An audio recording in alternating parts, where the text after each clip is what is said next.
자, 이번에는 황만근은 이렇게 말했다 부분 설명 한번 해보도록 할게요. 자, 이 황만근 같은 경우에는 이게 이제 소설인데, 자, 이게 현대소설이잖아요. 자, 근데 이 현대소설임에도 불구하고 이게 고전문학적 성격을 가지고 있는 작품이에요. 고전문학적 성격을 갖는다라고 했는데, 이 고전문학적 성격이 지금 어떤 부분이 있느냐면, 자, 첫 번째가 뭐냐면 이게 해학과 풍자가 들어간다는 점입니다. 해학과 풍자가 들어간다는 점. 그 다음에 두 번째는 이게 기본적으로 전의 형식을 따르고 있다는 점. 자, 전의 형식을 따르고 있다는 건데, 이 전의 형식이라는 것이 뭐냐면, 자, 인물의 행적을 쓰고 거기에 뭐라죠? 자, 여기에 대한 평가가 나타나는 점인데, 이 평가가 누가 하느냐면 이걸 민씨가 여기에 대해서 평가를 해요. 어떤 형식을 빌려서 하냐면 묘비명. 자, 묘비명의 형식을 빌려서 거기다가 평가를 하는데, 그걸 합쳐보면 이게 전의 형식을 나타낸다. 그래서 이거를 내가 선생님이 저번에도 얘기했지만, 선생님이 이게 설명하는 것들은 보기에 다 한 줄입니다.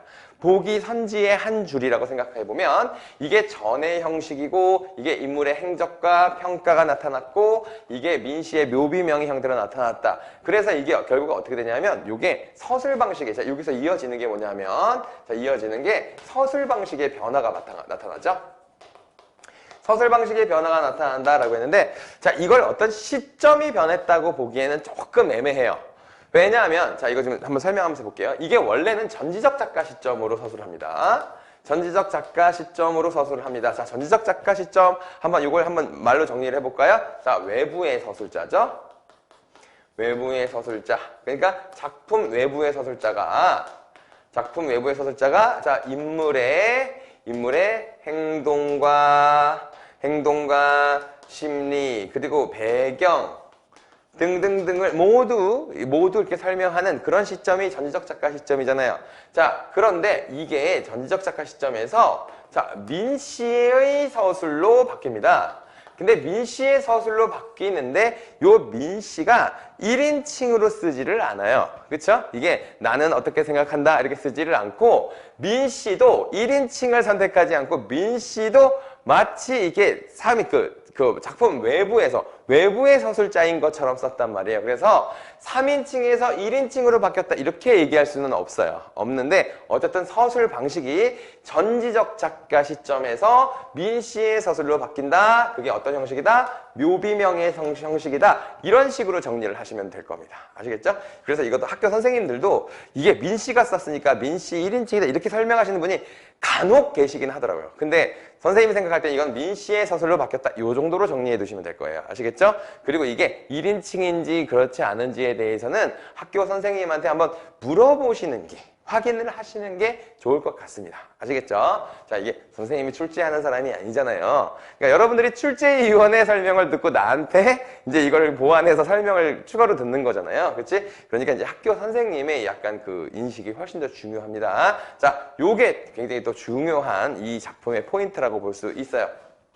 자, 이거는 다 정리가 되셨죠? 자, 이게 지금 그 칠판의 한계로 계속 쓰고 지우고 할 거예요. 그러니까 지금 다 이렇게 만약에 보실 분들은 이렇게 잠깐 멈춰서 적으시거나 그냥 필기를 따라오셔도 좋습니다. 자, 그러면 그 다음 특성부터 한번 볼까요? 자, 일단은 이 작품은 시대적 배경이 매우 중요해요.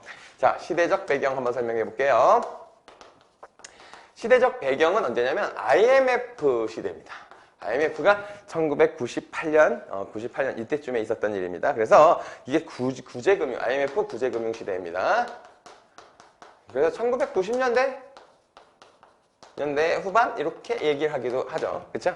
자, 이렇게 얘기하는데, 자, 이 시대를 딱 정확하게 보여주는 인물이 누구냐면 민씨예요. 사실은 이 마을 있잖아요. 요 마을 사람들도 약간 요 시대를 타기는 탑니다. 왜냐면 농민 걸기 대회를 나가잖아요. 부채탄광 걸기 대회를 나가죠. 이 부채탄광 걸기 대회를 나갔다는 것 자체가 그 당시에 농촌도 이 부채 농촌 부채가 너무 커서 되게 힘들게 살았다는 걸 보여주긴 하니까. 자, 그래서 이제 그 시대, 그러니까 다 모두가 어려웠던 시대거든요, 이 시대가. 자, 그래서 그 시대를 보여준다고 볼 수 있는데, 사실은 정확하게 보여주는 건 민 씨입니다. 민 씨는요, 이 사람은, 자, 서울에서 이쪽으로 시골로 내려온 사람이에요. 자, 여기 이제 요 마을로 돌아온 겁니다. 마을로 온 사람입니다. 그래서 서울에서 시골로 이주를 한 사람이란 말입니다. 자, 그래서 이 사람이 약간 이 민 씨가 이 IMF를 약간 대표적으로 보여주는 사람이에요. 자, 그리고 이제 여기 이제 장소적 배경 한번 볼까요? 장소적 배경은 여기 이게 민 씨 그러니까 황 씨 집성촌입니다. 자, 황 씨의 집성촌이죠. 자, 황씨 집성촌이에요. 그래서 황씨 집성촌이라고 하는 것이 뭐냐면 황씨들이 되게 많이 모여 사는, 그러니까 집성촌이 이제 집성, 같은 성씨끼리 모였다 이런 뜻이거든. 그러니까 이게 이제 친척들이에요, 다. 친척들이라고 보시면 될 거예요. 자, 그래서 이제 여기가 이제 여기서 민 씨가, 이게 집성촌이다 보니까 이 민 씨가 약간 외지인으로서 약간 객관적 시각을 가진 사람이 되는 거죠. 시각을 가진 사람이라고 보면 될 겁니다. 이 민 씨가 객관적 시각을 가진 사람이에요. 그러다 보니까 황만근에 대한 평가가 다른 요 마을 사람들과 다르죠. 그쵸?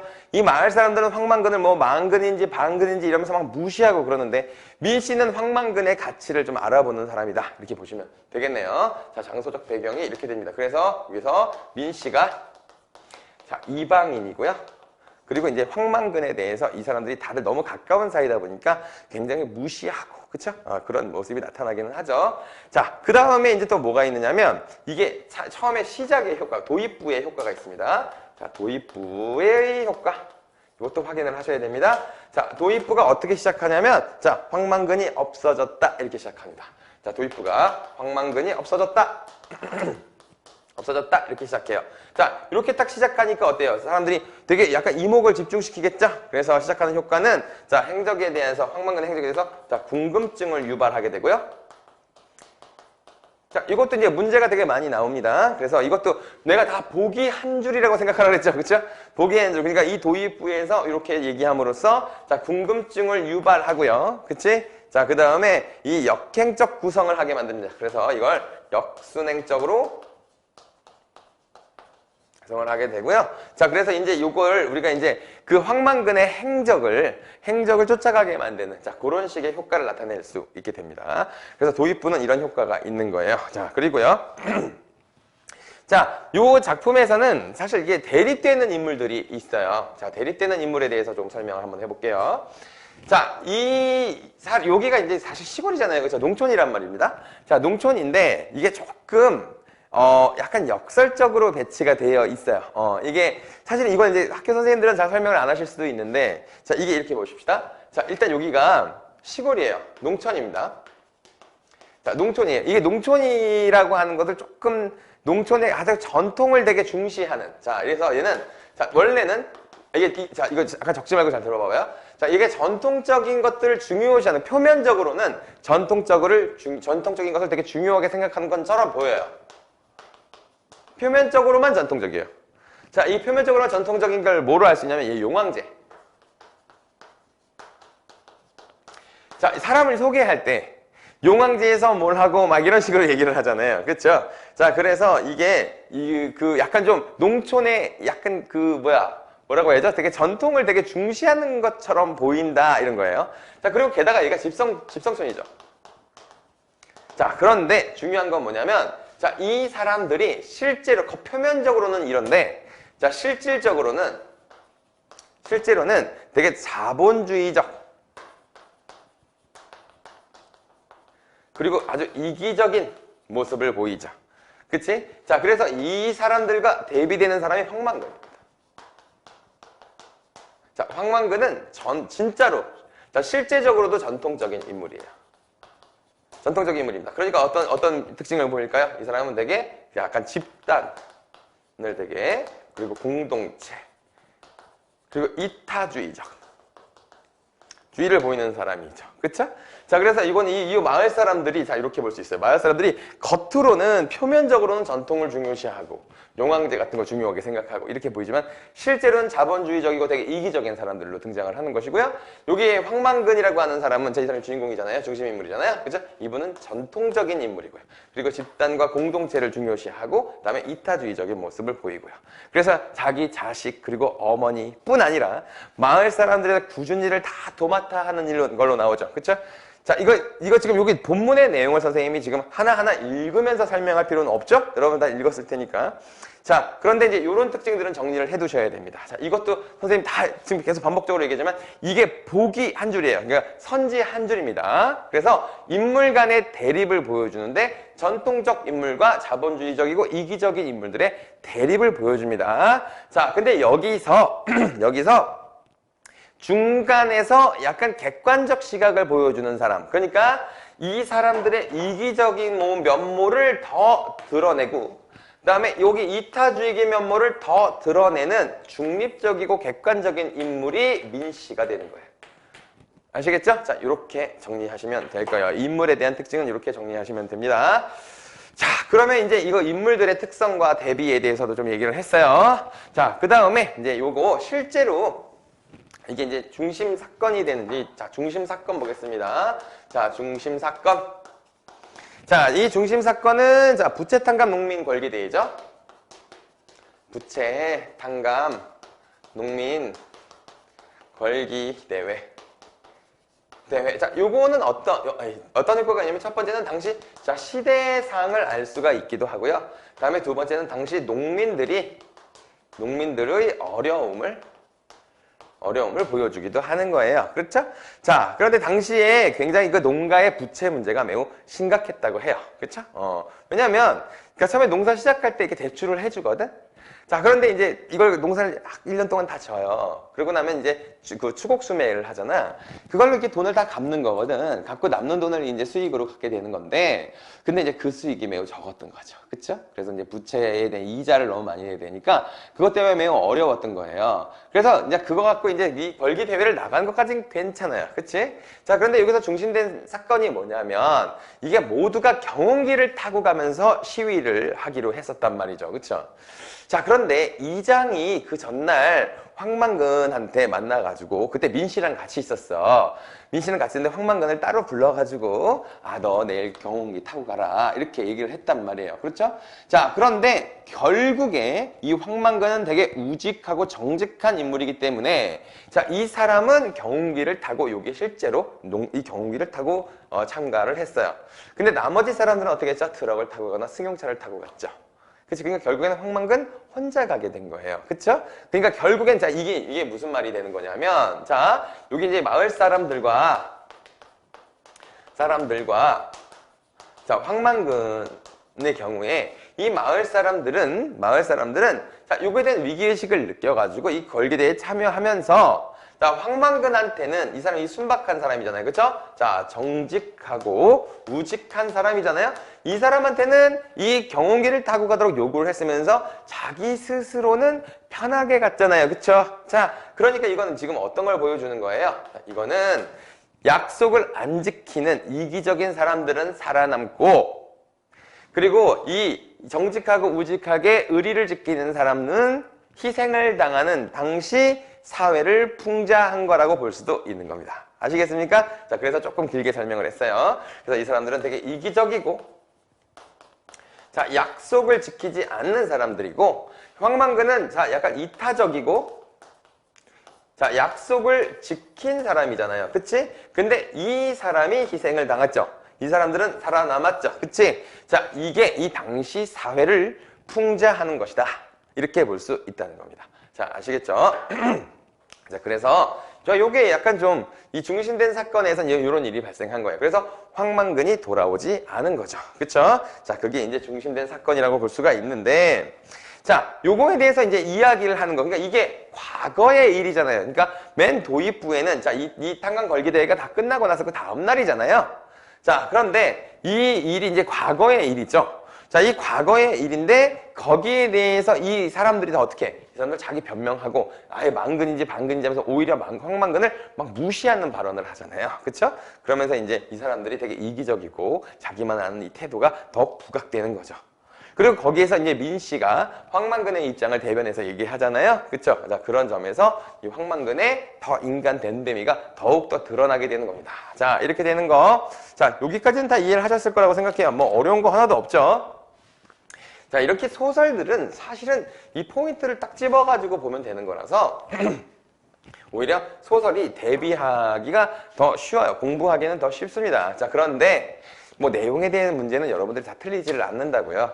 자, 그런데 이제 이 선생님들이 이걸 어렵게 만들기 위해서 말을 살짝 바꾸십니다. 그러니까 이제 이게 어떻게까지 설명이 될 수 있는지를 잘 생각하는 게 되게 중요해요. 자, 그 다음에 자, 이 작품에는 설화적인 요소가 설화적인 요소가 등장하기도 합니다. 자, 이건 이제 사실은 여기서 되게 중요하게 다뤄지진 않는데 황만근이 지금 그러니까 밤새 안 돌아왔잖아요. 근데 아침에 그 주민들이 대화를 하는데 아, 얘가 원래 안 그러던 애인데 이렇게 밤을 새고 안 들어오는 일이 있냐 이렇게 얘기했더니만 아, 전에 한번 여운지 토끼인지 하고 밤새도록 싸우느라고 안 들어왔습니다 라고 얘기하는 부분이 있어요. 그쵸?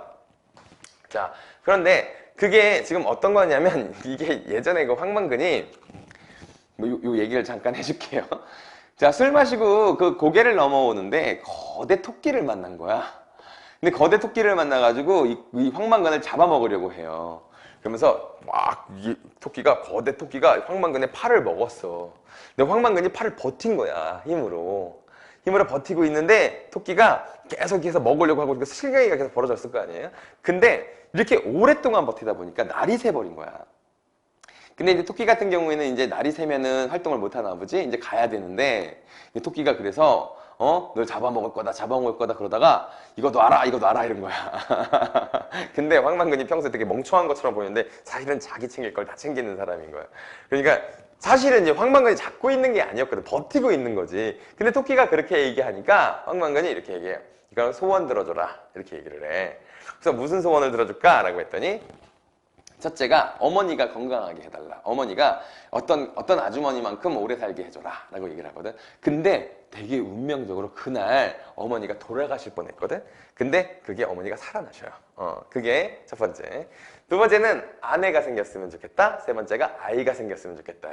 근데 거짓말처럼 3년이 지나고 나서 아내가 생겼어요. 그리고 아이도 생겼어요. 그래서 이게 되게 약간 설화적인, 되게 신비로운 장면이 나타나는 거거든요. 이게 어찌 보면 정기적인 요소다라고 볼 수 있는데 그냥 설화적인 요소다 이렇게 생각하시면 될 겁니다. 자, 그래서 이제 토끼와의 사건이 그런 일이 있었어요. 그날은 그러니까 토끼한테 붙잡혀 있었으니까 밤을 샜겠지. 그러니까 그날은 아주 부득이한 사건이 있었던 것이고 일반적으로 황만근은 밤을 새서 안 들어오고 이런 사람이 아니었던 거죠. 그쵸? 자, 그런 사람이 아니었는데 얘가 안 들어오니까 마을 사람들이 이상하다. 왜 황만근이 안 왔지? 그리고 민 씨도 이거 이상하다. 이렇게 돼가지고 이제 이렇게 언쟁이 벌어진 거다. 이렇게 보시면 될 것 같습니다. 자, 그러면 자, 이 다음에 이제 중요 소재. 자, 중요한 소재를 한번 소개해 보겠습니다. 자, 중요 소재가 뭘 것 같아요? 중요 소재는 고장난 경운기입니다. 자, 고장난 경운기가 어떤 효과를 주냐면 첫 번째는요. 자, 얘가 이 사건의 실마리를 제시하게 됩니다. 그래서 사건의 실마리. 자, 이게 여러 가지가 있죠. 첫 번째는 마을 사람들이 경운기를 타고 가라고 했다. 그쵸? 근데 이 경운기가 사실은 온전한 경운기가 아니죠. 자, 이게 사실 이 고장난 경운기가 이 고장난 전통사회, 고장난 농촌사회를 상징한다. 이렇게 이야기를 하기도 해요. 자, 이것도 약간 기억은 해두세요. 근데 적지는 않을게요. 이게 이제 어떤 선생님의 주장이기 때문에, 이거는 이제 적지는 않겠습니다. 그래서 고장난 경운기가 이 사건의 실마리가, 이건 되게 확실하죠. 그쵸? 그러니까 이 경운기를 타고 간 것 때문에 황만근이 못 돌아온 것이니까. 자, 그 다음에 이게 이제 앞날에 대한 암시적 효과가 있죠. 그쵸? 이 고장난 경운기였기 때문에 이게 약간 불행한 사건을 우리가 암시한다라는 거 볼 수 있고요. 그래서 약간 복선의 효과가 있죠. 자, 그 다음에 이제 황만근의 죽음의 결정적인 요소입니다. 자, 죽음의 결정적인 원인이 되죠. 원인이 된다. 그래서 이 경운기가 옆으로 그 떨어지는 바람에 그걸 붙잡고 거기서 죽은 거거든요. 그쵸? 참 약간 좀 슬프죠? 그러니까 워낙에 이 황만근이 훌륭한 사람이었는데, 그쵸? 자, 이게 이제 사람들은 인식하지 못했던 거예요. 그러니까 황만근이 이 마을에서 얼마나 중요한 사람인지를 인식하지 못하다가 황만근이 이렇게 부재하는 일이 발생하고 나니까 황만근의 가치를 이제 조금씩 알아가는 장면, 그 장면으로 넘어가도록 하겠습니다. 그렇죠? 이 고장난 경운기에 대해서도 정리를 잘 해두세요. 선생님 계속 얘기하지만 이게 다 보기 한 줄입니다. 자, 이 보기들을 쫙 연결해서 그 중에 이제 답이 있고 틀린 게 있고 하는 거예요. 그러니까 얘들 다 선지라고 생각하고서 여러분들이 공부를 하셔야 됩니다. 아, 난 이거 이제 알았어. 이런 게 아니라 이게 단순하게 그냥 이게 선지로 나오면 어떻게 나올까? 이렇게 생각하고서 공부를 하셔야 된다고요. 아시겠죠? 이게 선생님이 되게 쉽게 얘기하는 것 같은데 이 학생들이 이거 이해하지 못한 학생들이 되게 많아요. 이걸 하나하나를 내가 선생님이 설명하는 하나하나를 이게 선지 한 줄로 봐야 된다라고 하는 거 이 말을 무슨 말인지 모르는 학생들이 생각보다 많아요. 그러니까 지금 이거 영상을 보고 계신 분들은 다 알 거라고 생각합니다. 자, 그럼 이제 황만근의 성격 제시 보겠습니다. 황만근의 성격 제시 한번 볼게요. 자, 일단 이 황만근의 성격 제시는 되게 간접적으로 이루어집니다. 간접적 제시가 돼요. 자, 왜냐하면 왜 간접적 제시가 될까요? 여기는 이 서술자나 혹은 이 마을 주민들은 일단 서술자는 황만근의 성격을 직접적으로 얘는 성격이 어떻다 뭐 이런 얘기를 하지를 않고요. 그리고 이제 마을 사람들도 황만근이 되게 훌륭한 사람이다 이렇게 얘기를 하지는 않잖아요. 그쵸? 그러니까 대부분 다 간접적인 제시 방법을 사용하게 돼요. 자, 첫 번째 방법은 자, 일화적 제시입니다. 일화적 제시라고 볼 수도 있고요. 일화적 제시는 다 병렬적으로 제시가 됩니다.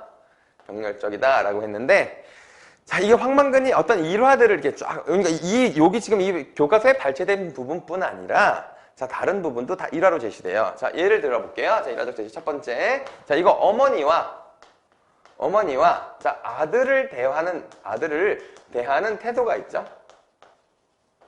자, 매우 극진한 태도로 대하죠. 그쵸? 다음에 두 번째는 뭐냐면 이 부재 상황에서 황재석인가? 황재석, 여기 나오는 사람들이 있는데, 잠깐만요. 황영석이군요. 이름이 다 비슷해가지고요. 자, 황영석. 아이씨, 황만근만이 있었으면, 내가 이렇게 똥은 안 퍼고 있을 텐데, 이렇게 얘기하는 사람. 그 다음에 여씨노인. 여씨노인은, 자, 이게 힘없는 노인한테 걸음을 공평하게 나눠줬던 황만근이 없어지니까 약간 좀 당장 되게 불편해지게 된 거예요. 그 다음에 아이들 무슨 시비가 걸려거나 어떤 시비를 갈아야 되는 일이 있을 때는 황만근한테 물어보면 되게 공명정대하게 자 이야기를 해줬었는데 그런 사람들이 없었잖아요. 그쵸? 그 다음에 황만근가 이거 막 이렇게 노래를 막 부르고 했다는 것은 실제로는 이 황만근가의 의미는 자 이게 노래를 부르는 굉장히 친근한 사람이었다는 뜻이죠. 자, 친근한 이미지였다는 것과 또 다른 게 뭐냐면 생각보다 사람들이 인식하지 못했지만 누구나 이 황만근가를 불렀다는 것은 황만근이 이 마을에서 매우 중요한 인물이었다는 거예요. 자, 중요한 인물이었다는 거죠. 자, 그런데 이제 이 사람들이 그걸 인식하지 못하고 있었을 뿐인 겁니다. 그렇죠? 이 부재 상황에서 이제 황만근의 성격이 간접적으로 제시되는데 황만근의 성격은 어때요? 굉장히 우직하고 공명정대하고 그렇죠? 그래서 성실하고 그 다음에 부지런하다. 왜냐하면 꾸준히를 도맡아서 했잖아요. 그쵸? 그 다음에 공평하고 그 다음에 약자를 보호하는 점. 실제로는 되게 자린고비기도 해요. 돈을 안 써요. 그래서 맨날 그리고 지저분하게 맨날 눈곱 끼고 다니고 막 그래요. 그 다음에 이제 밥상을 차리는 일로 봤을 때는 아주 가족을 사랑한다는 점. 그 다음에 이제 뭐 맨날 이제 고기나 생선 같은 것들 경운기에 메고 왔다라고 해서 효심이 짙고 되게 아이들을 사랑하고 막 이런 것들 그런 사람이었다라고 하는 걸 이런 식으로 제시하고 있는 겁니다. 그렇죠? 선생님 본문 안 읽어도 이렇게 설명하니까 다들 뭐 이해 가시죠? 그렇죠? 다 읽어보셨잖아요. 아니 이걸 안 읽고 이 설명을 듣는 학생은 없죠? 자, 아니 그래서 난 이게 궁금해 해가지고 설명만 듣고 퉁쳐야겠다라고 하는 거. 자 그렇게 생각하시는 분 있으면 큰일 납니다. 큰일 납니다. 다 읽어보시면 좋을 것 같아요. 그 다음에 황만근의 근의 역사. 역사. 자, 뭐 아버지는 돌아가신 거 알고요. 그쵸? 아까 뭐 어머니가 어쩌고 그다음에 뭐 아이를 낳게 되고 아내가 있었는데 아내는 도망가고 뭐 이런 얘기가 있었는데 황망근의 역사는 여기서 언급된 거는 이름. 자, 이름의 의미죠. 그쵸? 자, 여기는 이제 만근산에서 이름을 받았다라고 했어요. 만근산에서 이름을 받았다. 근데 이 만근에서 이 근자가 뿌리잖아요. 그치? 자, 이 뿌리인데 결국엔 무슨 말이냐면 이 황만근은 이 전통사회의 뿌리와 같은 존재다. 이렇게 얘기가 되는 거예요. 그렇죠?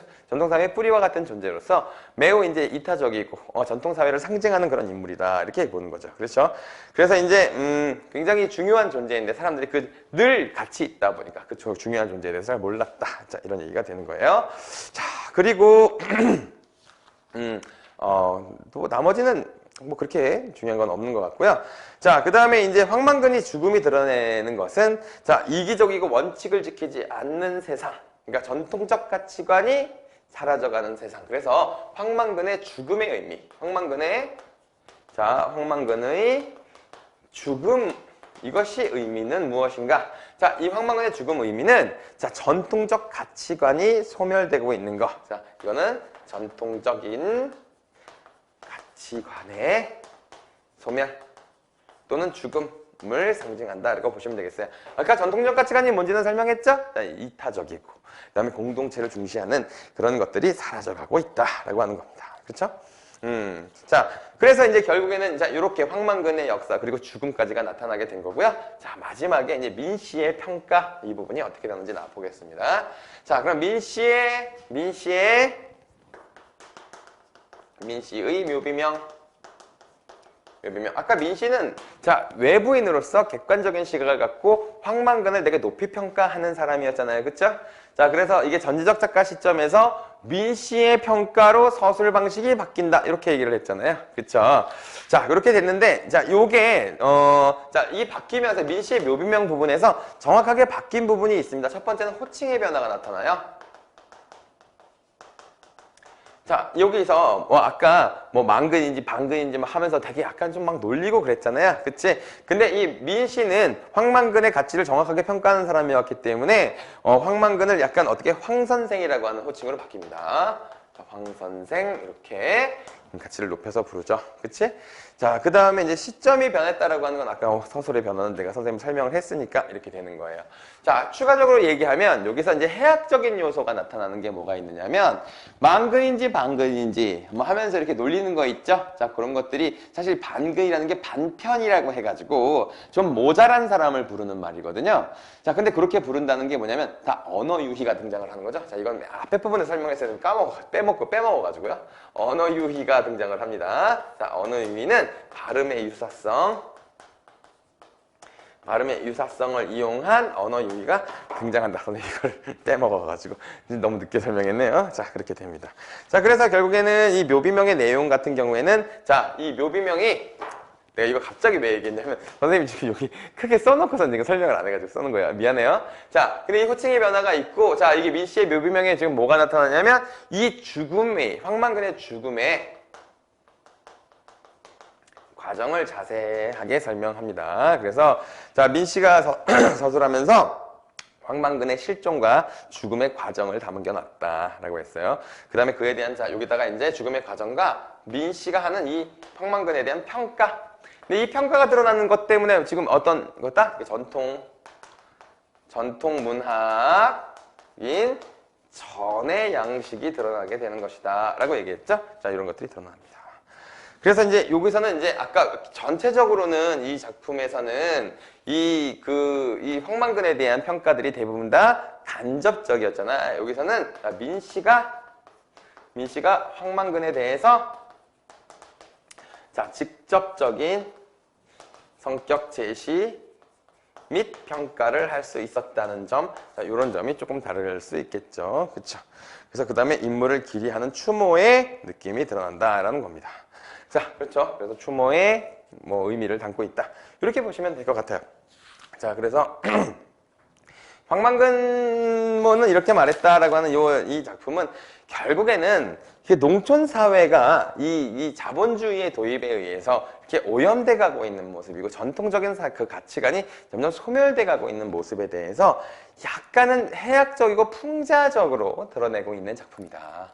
라고 했습니다. 그래서 이제 이걸 민씨라고 하는 약간 좀 객관적인 시각을 가진 사람과의 대화를 통해서 이 전통사회, 겉으로 표면적으로만 전통적인 사회를 살고 있는 이 황씨, 다른 사람, 주변 인물들, 그 이장을 비롯한 주변 인물들의 모습, 그래서 그 이기적인 모습을 더 부각하게 되고, 그 다음에 민씨의 시각에서 황만근의 성격을 더 부각해가지고 둘이 대립하는, 그 둘이 이제 차이점을 크게 벌리는 역할을 하기도 하는 겁니다. 그렇죠? 자, 이렇게 돼서 여기까지 하면 황만근은 이렇게 말했다에 대한 설명은 끝났고요. 자, 이거 지금 선생님이 이제 계속 이거 지금 수강 신청을 하라고 하잖아요. 그렇죠? 수강 신청을 하셔서 여기 이제 문제를 받으시려면 수강 신청을 하시고 선생님들 전화번호를 주시고 그리고 이제 결제를 하시고 그리고서 이제 문제를 받을 수 있다. 이게 좀 바뀌었죠. 이게 전이랑 좀 이 형태가 바뀌었는데 되게 고민을 많이 했어요. 고민을 많이 해서 나온 결과니까 여러분들도 아 그렇겠구나 이렇게 생각을 좀 해주셨으면 감사하겠습니다. 자, 그러면 여기까지 하겠습니다.